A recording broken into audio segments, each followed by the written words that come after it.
Hi, it's Red-Headed Riding Hood here, red for short.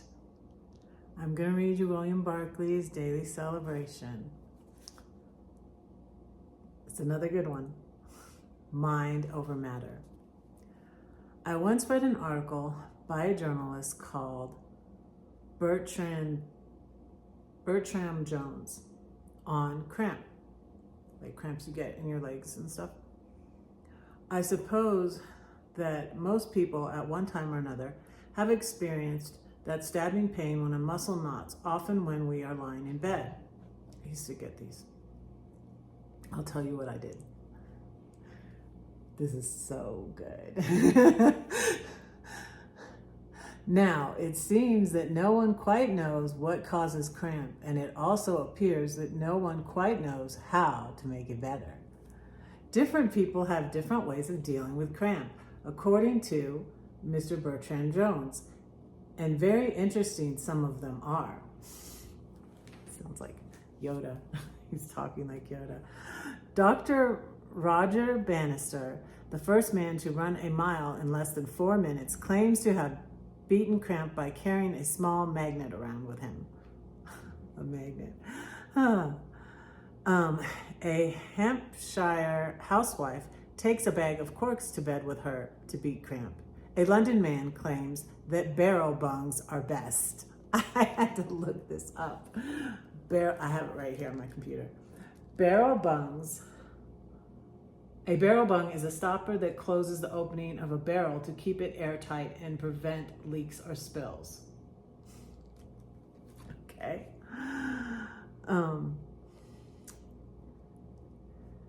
Others use a ring of buffalo horn. I guess that's what, it says it is, a buffalo horn. A crimson thread tied around each toe, the powdered teeth of a seahorse, the skin of an eel, a hippopotamus tooth. That would probably be, how would you get a hippopotamus tooth? That would be dangerous, I think. Hippopotamuses are dangerous.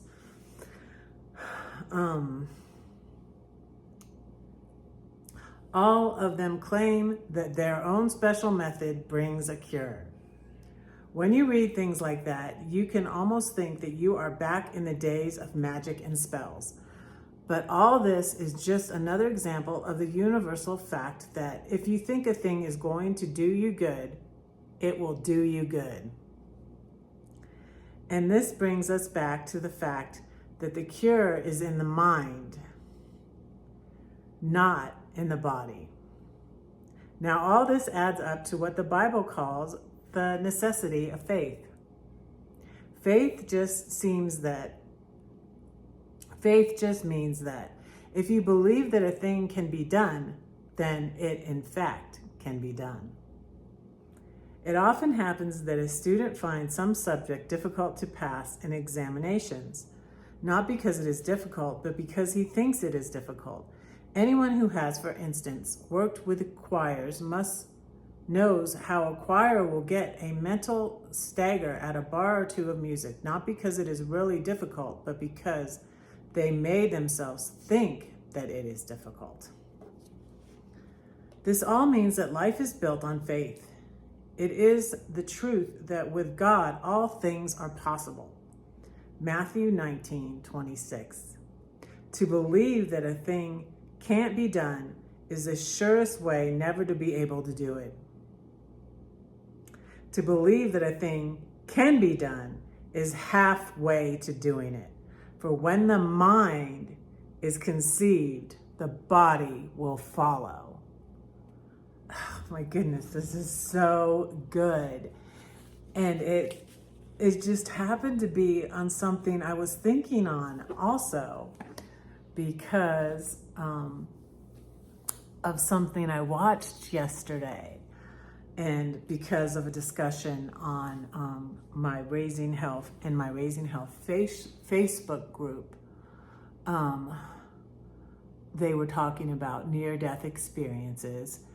And a guy recommended this video, and I said, I really liked the video, the movie Lee Strobel put out called Is Heaven Real? And I mentioned that John Steingard, who was a Christian singer in the band Hawk Nelson, who I loved. I love Hawk Nelson's music still. But he became an ex-evangelical. It was right around the time I did, and I think he probably influenced me, really. He was one of the things that influenced me. Also, a channel called God is Gray. Now, I can put the links below. But so this thing I watched, because I wondered where John Steingard was at still, because he is working with some Christian artists, and I was like, okay, has he come back to faith, and like, where does he stand? So I watched a video with Sean McDowell. I can probably link that below too. And it was long. I made myself go through the whole thing, but it was long, and they were talking about a lot of different things, philosophy and just everything, and I was just like, oh, I'm like, and what came to my mind, you know, I made myself watch the whole thing, because I shared the link on the Raising Hell Facebook page, and I was like, he hasn't come back to God, but he's exploring theism. He's exploring if he believes in God again, because I think he was basically atheist, I guess, and now he's more of an agnostic, and that is the road I took back to God. I said, like, I was surprised that I got very close to, like, you know, I'm just scrapping all of it. I just don't believe anything anymore, because it just was.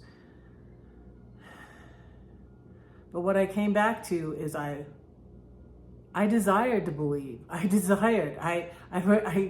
looking back at my old journal, and I wrote, I miss God. I'm just happier with that faith in my life. And so I came to the conclusion that faith, just like loving someone, faith is a decision.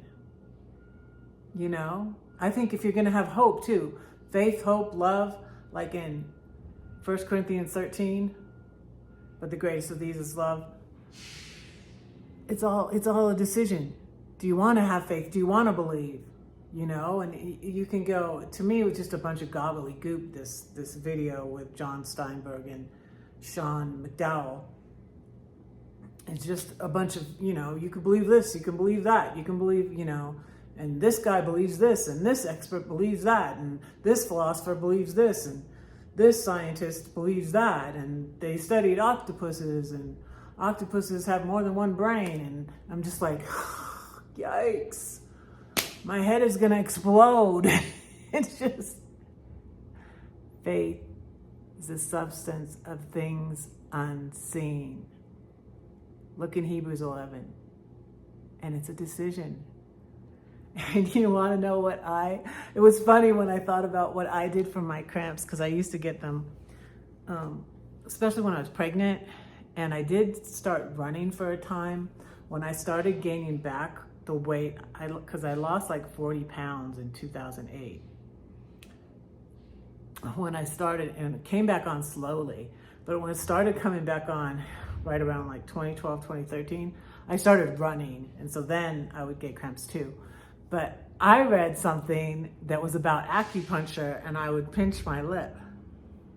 And it's funny, it's like, it goes so good with the story. But anyways, faith. That's always the hashtag I put after these devotionals too. Faith. Have faith in God is a verse in the book of Mark. All right. Well, don't say that no one cares for you, because I do, and God does too. Don't forget to pray for Red, because Red is praying for you. Bye.